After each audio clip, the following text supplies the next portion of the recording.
Kita beralih ke lantai bursa, pemirsa. Indeks harga saham gabungan pada sesi siang ini ditutup turun tipis 0,21% ke level 6.804,99.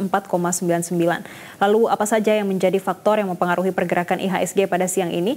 Kita bergabung dengan Mercy Wijaya langsung dari Studio Bursa Efek Indonesia. Mercy, apa yang menyebabkan pergerakan IHSG menurun pada perdagangan sesi 1 hari ini?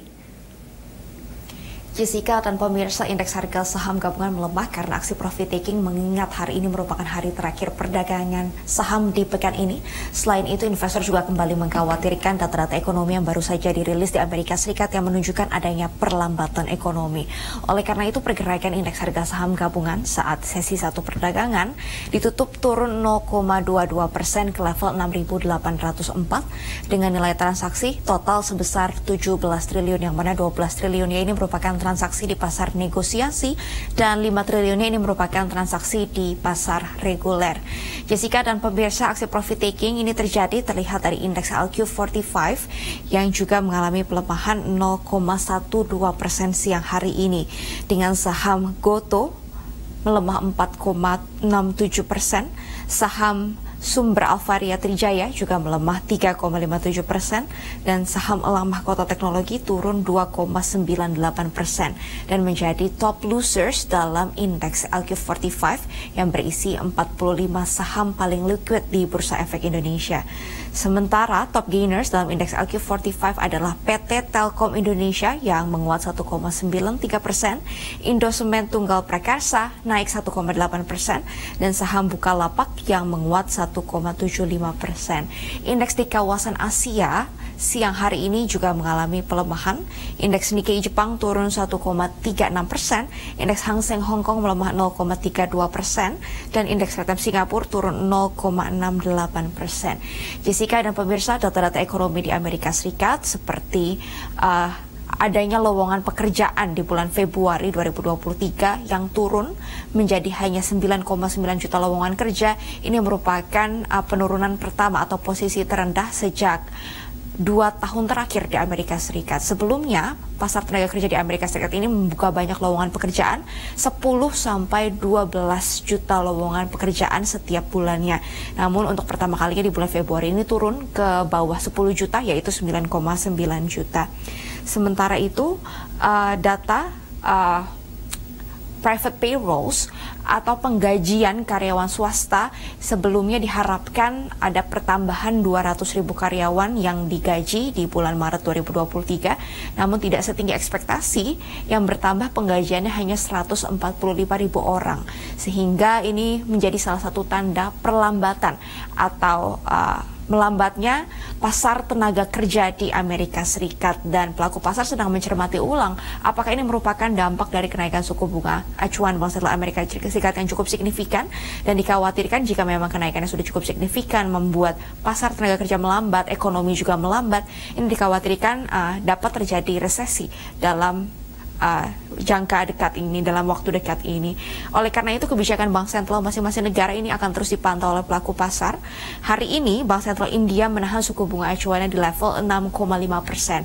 Berbeda dengan prediksi pelaku pasar yang mana ada kenaikan 25 basis point atau 0,25% ke level 6,75%. Dan Bank Sentral Amerika Serikat sendiri, Jessica dan pemirsa, diprediksi akan menahan suku bunga acuannya di bulan Mei mendatang antara 4,75% sampai 5% di bulan Mei 2023. Sementara untuk pergerakan indeks harga saham gabungan sendiri, hari ini pergerakannya masih akan cenderung flat dengan pelemahan terbatas antara 6.743 dan 6.898.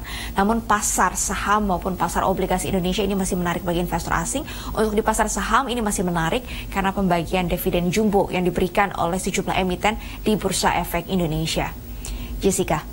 Mercy, apakah data perekonomian di Amerika Serikat juga mempengaruhi pergerakan nilai tukar rupiah dan juga sejumlah harga komoditas pada hari ini?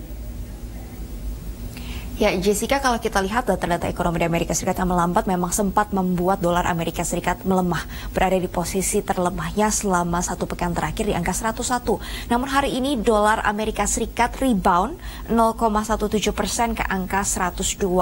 Walaupun dolar indeks rebound, Jessica dan pemirsa, nilai tukar rupiah berhasil menguat tipis 0,02% ke posisi 14.928 rupiah per dolar siang hari ini. Berbeda dengan pagi tadi yang mana rupiah melemah terhadap dolar Amerika Serikat.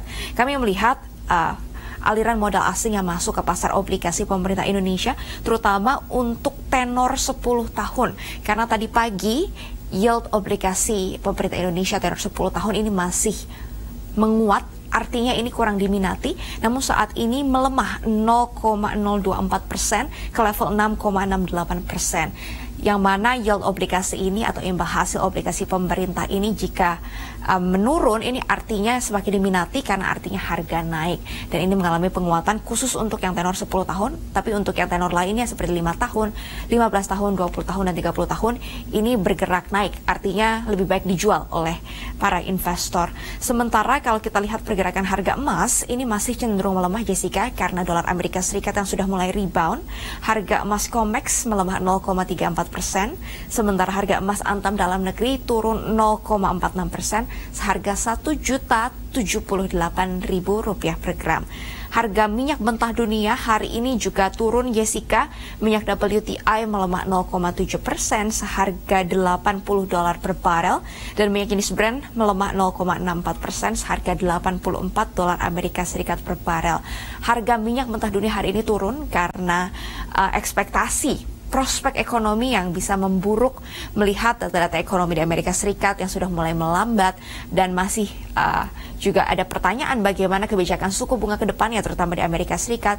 Jika kenaikannya masih tinggi, ini dikhawatirkan dapat menyebabkan resesi ekonomi di beberapa negara termasuk di Amerika Serikat. Dan kalau kita lihat memang kekhawatiran ini menyebabkan harga minyak mentah bergerak turun, padahal cadangan minyak di Amerika Serikat atau suplai minyak di Amerika Serikat ini berkurang. Di pekan kemarin, Jessica dan pemirsa, cadangan minyak di Amerika Serikat turun 3,7 juta barel, sementara stok bensin di Amerika Serikat juga turun 4,1 juta barel atau lebih banyak dari ekspektasi pelaku pasar. Belum lagi kebijakan dari OPEC Plus yang akan berlaku bulan Mei mendatang, yaitu memotong produksi minyak mentah dunia sampai 1 juta barel per harinya. Oleh karena itu, kita akan terus pantau bagaimana pergerakan indeks harga saham gabungan, nilai tukar rupiah, dan juga komoditas yang sangat dinamis dan banyak dipengaruhi oleh berbagai faktor. Demikian laporan kami dari Studio Bursa Efek Indonesia. Kembali ke Anda di studio. Baik, terima kasih Mercy Wijaya atas laporan Anda langsung dari Studio Bursa Efek Indonesia.